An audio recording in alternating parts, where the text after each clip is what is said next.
So, like the final three sessions, I've said before, are all connected. We thought this year, I've got to give a bit of credit here for Paul McIntyre for coming up with this idea. We've just got three sessions to finish off. One is with the agency CEOs, and then we're going to do the CMOs, and then we're going to listen to the screen maestros to see what response they have. So, ladies and gentlemen, please join me. Give him a massive hand. It's to Mark Coad, who's CEO of IPG, and Jane Stanley, the CEO of Hearts and Science, who's going to join me on stage. Big round of applause, ladies and gentlemen. Here they come.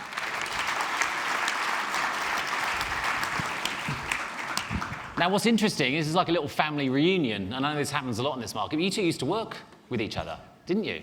How many moons ago? We did. We did work together. It was about... was it a long time ago? 10 years ago. There we go. Yeah. 10? 11 years, yeah. I think, yeah. Well, this I must admit, this has got a strange title, this session. I don't know who wrote that, but I'm going to quickly ask, are we in the era of effectiveness? I think we are. I just sometimes don't think that we're using everything at our fingertips enough. Okay. Cody? I think we've always been in the year of effectiveness. Have we? Well, there's not a single advertiser in this country that's in the business of buying media. They're in the business of buying growth for their business. Mm-hmm. So, you know, in that sense, they've always looked for effectiveness. Can we measure it more now? Are we more accountable to what we do now? Yes, we are. But we've always been. Okay, we'll come back to this, but we talked about this a little bit, and I saw an article from MI3 discuss about spend versus what's happening in the economy. The quote here is that our advertisers are pulling ad budgets 7 times faster than consumer spending. What's happening there? Cody, you start with this. Is that the right strategy? I read that. We're not seeing that. I'm not seeing that. Okay. I think we have... and you don't need me to tell you this, we have some economic headwinds. We have a lot of advertisers who are assessing what that might mean for their businesses, and they're planning different scenarios. But we're not seeing slash and burn of budgets at this point. So, you know, and we also can't lose sight of some of the cyclical things that are going on. You know, we had a federal election last year. There's always going to be more money in a year like that. So when we unpack all of that, is it economically harder? Are we in for some tougher times? Most probably, but we're not seeing slash and burn. Are you thinking, when you see that stuff, maybe Jane, you can answer this, are brands sort of bracing themselves for what's to come? Or Cody, you put it in another way, we're sort of talking ourselves into this sort of recession. Like, what's actually happening? Yeah, I think some of the new phrases coming out, I'm apparently in a mortgage prison at the moment, which is... Some people are, yeah. Nat Harvey is. She's... So those terminologies that are banding around at the moment, I think, and... You know, as Cody said, there is definitely headwinds. Yeah. What I'm finding quite interesting at the moment is less about dropping of budgets, but actually really starting to think about the consumer behaviour that's going to happen off the back of it. Okay. And if my interest rates are going up and I'm impacted by that, what does that mean in terms of the way that I shop and I engage with these brands? Mm-hmm. And that's for me is seen quite a dramatic shift from where maybe marketeers were before and when we've hit recession times before. So I'm really encouraged by that because we are facing it, but it's how do we adapt to that just like we did in COVID. Don't we watch more telly in recessionary times? Absolutely, yeah. Absolutely. It's all about that. I should know this. What happened at 2:30? Did interest rates go up? Flat. Okay. Thanks for that. I say that because you said the comment, and I'm not this much of an optimist, but I am optimistic. We do talk ourselves into this sometimes. Yeah. We genuinely do. You know, I think you know, it's only going to take an interest rate plateau, talk of interest rates starting to drop towards the end of the year, and we're off again. You know, retail sales are flat, they're down, but they're not dead. They're not in decline. No. The rate of growth has slowed, yes. Yeah. So how do you make a business case? Because during this time, we always see the research, don't we, where they go like, right, brands, shit times are coming, spend more money. But that seems like a really tough sell sort of in boardrooms. So how do you make the business case for clients to keep up their spend, to keep growing their brand? I think we're in a very... And maybe I'm being optimistic as well, but I think we're in a very different position now versus where we've hit recessions in the past.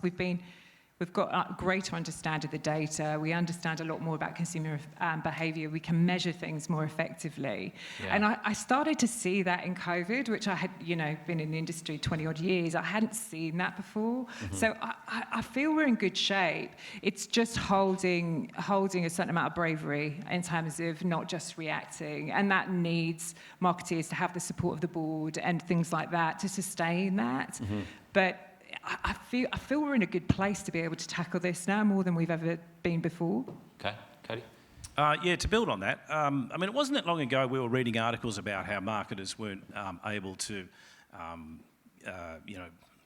control's not the word, but they weren't present in front of their boards. And I think my observation is I think the calibre of CMO we've got now is as good as it's ever been.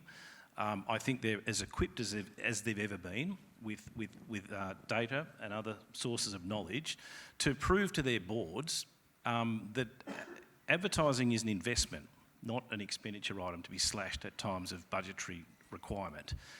If you take money out now, it's going to have an impact on future growth. And I think those marketers, like I said, they're better credentialed, they're better experienced, and they're better equipped to have those conversations now than they certainly were in the last couple of downturns. Well, you make a couple of good points there. So what can the media industry here present today do to help you facilitate those conversations in boardroom in order to keep spend going? I think we can all play a role in that. I mean, we've all got a vested interest in that. The more and it's where we started the conversation around effectiveness. The more we can remind ourselves of that and equip the decision makers with that knowledge, the better off we're all going to be.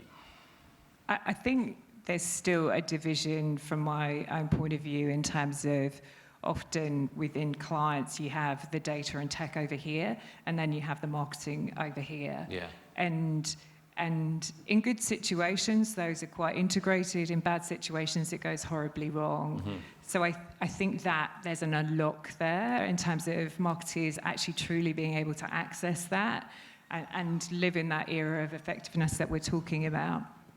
So you both agree that we're in this sort of era of effectiveness. I'm just going to talk about the agency model, see whether that's changed. Does that mean you're valued more these days? You're able to maybe charge more or not compete on cost? Or is that still a thing in the industry?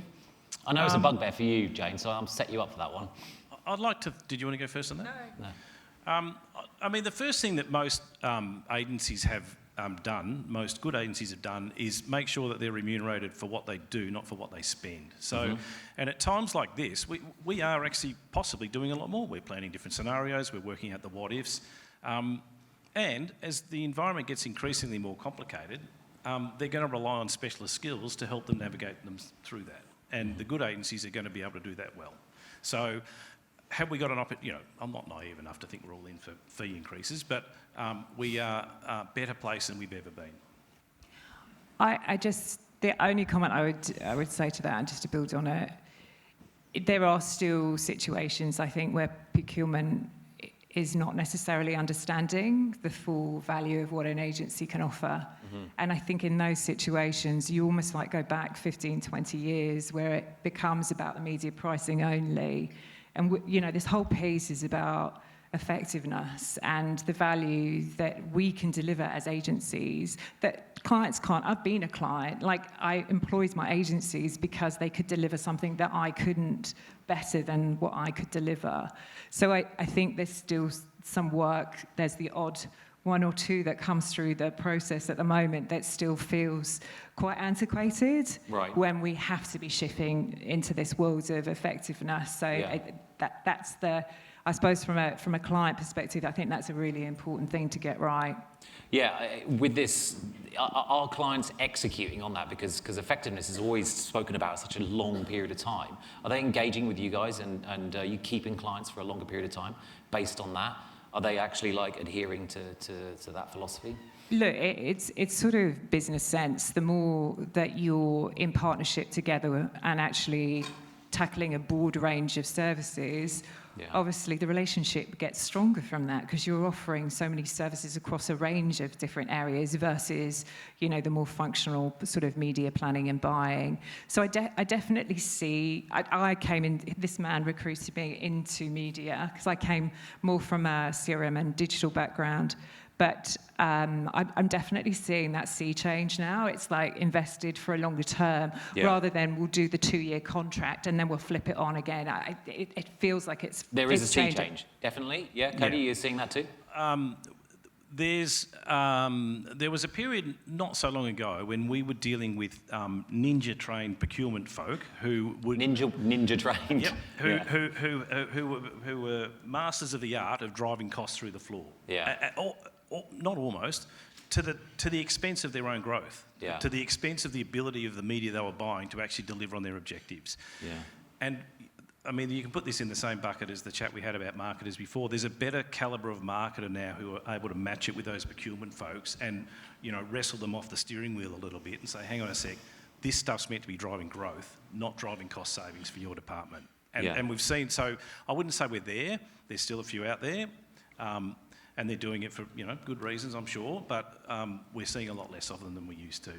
Oh, that's fantastic. So what about your organisations? Do you spend a lot of money training people within your businesses to understand what drives results, to really understand marketing science? Or is this something that we talk about at events, but in reality, it just doesn't happen? It definitely, obviously, over the last 10 years has become sort of the forefront of every agency model. Is like, how do we train our staff to really appreciate, the deeper understanding of what data and technology can deliver. If I'm being really, really honest, I think we've got some work to go, and I think that's client side. Sorry, is that work in your organisations to train your staff, or no, broader from an industry perspective? I think agency and client side. I think it probably goes back a little bit to that division that's happening client side between the technology and the data and then the marketing. Yeah. And I feel sometimes that we're not connecting the dots between the two, which is why I'm passionate about the brand I represent, which is Heart and Science. Like, you have to be thinking of how this data and technology and all the marketing effectiveness can actually drive creativity. Yeah. And that sense of conversation with the customers that you're talking to. So I think in terms of what we've done, I think we've done a great job in terms of training our people. I think there's a next iteration of getting these people to use these amazing technologies to actually drive greater thinking on top of that. So I think that's a big piece for us to unlock. do you think tech and data and systems don't talk marketing science? Is that the problem? Is that the chasm there that you're talking about?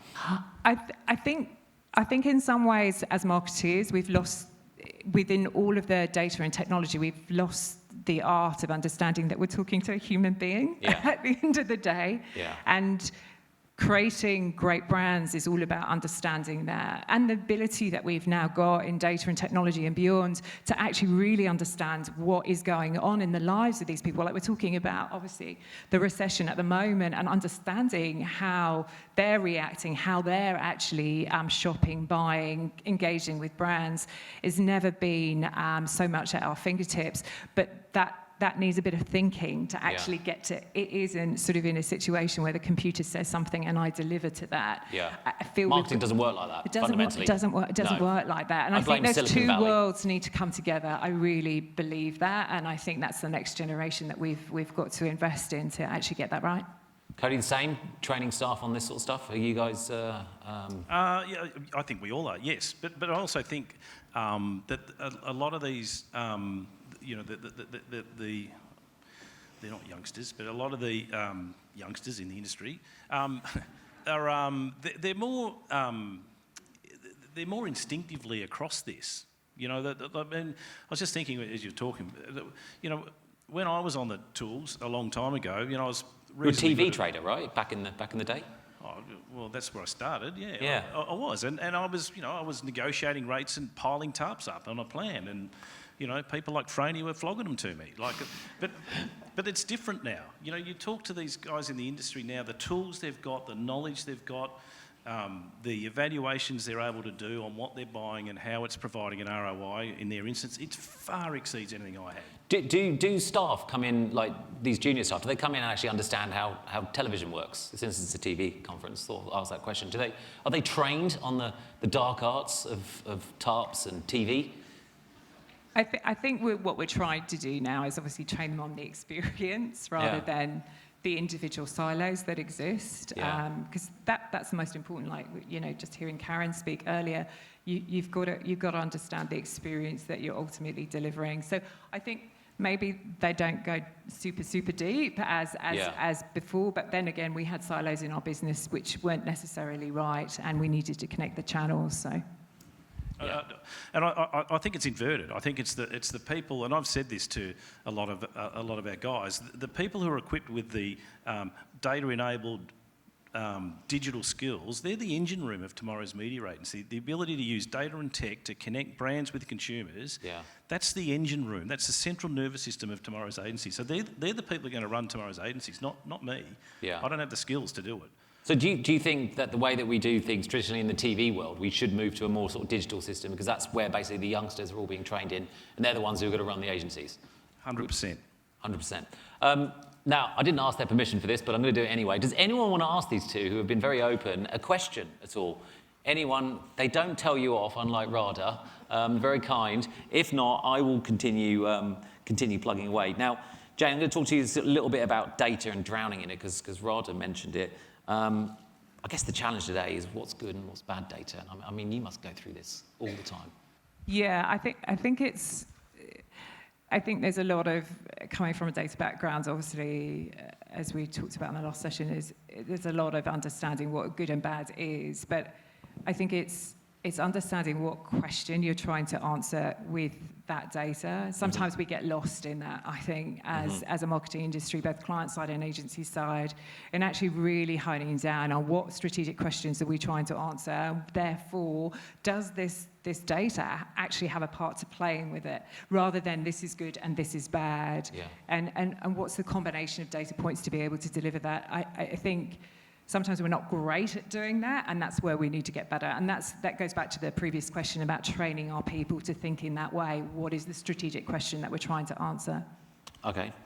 I think it also comes down to what's scalable or executable, I should say, at this point. There's a lot of work that's being done on marketing technology, use of data to build audiences, to garner insights. But I'd love to know, not singling people out, but people like Nat, how many cents in the dollar come through your organisation that's still targeted to demographics versus genuine executing data at scale? And I'm sure it's still significant. It's probably diminishing, but it's still significant. So to me, that's the piece. I mean, I wouldn't say we've got enough, but we've got the capacity to build data and build insights. We need the ability to execute at scale. And what do you need then?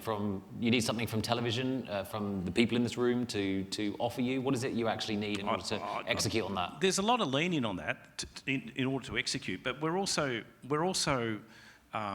working with the shift in the way people consume media. While people are still consuming signals beamed off an aerial on a hill into their lounge rooms, that's a lot more difficult to do, if not impossible to do. But that's changing. You look at, I've got kids of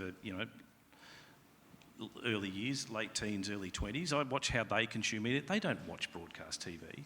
It's not like we used to do it. They're sitting there watching it when they want it, how they want it. They're streaming it. That's where we can execute at scale. Mm-hmm. And we're only a couple of years away from that on broad demographic. I shouldn't use what I just said. Don't use that word, but yeah, on. I think there's like the things that we've been talking about at AuNZ here. Obviously, talking about data unification. I think that's very exciting where we can take that and what we can do. Obviously, we're in the infancy in terms of that. I think the other thing around which has hampered us in the past a little bit is the speed of the customer and being able to get the metrics fast enough to iterate and learn and continually optimise. So I think, to go back to your question, it's an exciting road ahead, but it's how we realise that, because waiting for the results to come in is not a reality anymore. Consumers are moving so fast, we've got to keep up with them, and that's how we can obviously gain growth. Yeah, and then there's obviously the big international players coming into the market, the Netflix and the Disneys and all that sort of stuff, putting more pressure on Aussie-based business. But as leaders of agencies, do you have an obligation to keep as much media dollars as possible within the Oz ecosystem? No, I don't think we do. Oh. That wasn't supposed to be your answer, but... Did I? I don't know. I wouldn't have said yes. Yeah. No, I don't think no, we you didn't do. say it. No, but I'm wondering that whether you have, whether fueling the market here and keeping. We don't have any criteria around who owns these channels in the decisioning of how we use channels. What the channels that are going to get the most use are the ones that prove their effectiveness against the audiences, as we've said. Like that's the primary concern. If you're looking at major companies answerable to their boards, wanting to understand the ROI, or your ROI dropped 5 points this year, what happened there? Well, we focused on Aussie-owned media. That's not going to fly. Okay. So it's all about effectiveness. But if there are criteria coming, I might leap off the question here slightly, but if there are criteria coming, and this is something we're all talking about, it's in the area of responsible media. And that doesn't necessarily talk to where it's owned from. But I think more and more advertisers and agency groups are starting to overlay criteria to the decisioning of media choices far more than just audience availability and reach. Are they aligned to my values? If I'm a packaged good company and blazed across my reception is, we're all for the environment, single-use packaging, the media invoice is probably the single biggest invoice they sign every month. So their ability to pull that lever and align themselves with partners who align with their values and possibly even is a better fit for their brands ultimately, because brands are as good as the company they keep and all that. There's a lot more of that coming. And a lot of agency groups I know are talking to a lot of media partners around how do we apply that, how do we assess where you stand on a lot of that stuff, and how do we apply that thinking to the way we're making our decisions on media choices. Okay, Jane, final word. What Coad just said, it's all about effectiveness. Is that right? What was the question? It's all about effectiveness. Do you agree? You do? I do, but I do love that definition of the broader accountability that we have now. I did like that too, yeah. That's a great way to finish. Ladies and gentlemen, can you join me in giving a massive round of applause? Thank you. These two. Thank you very much.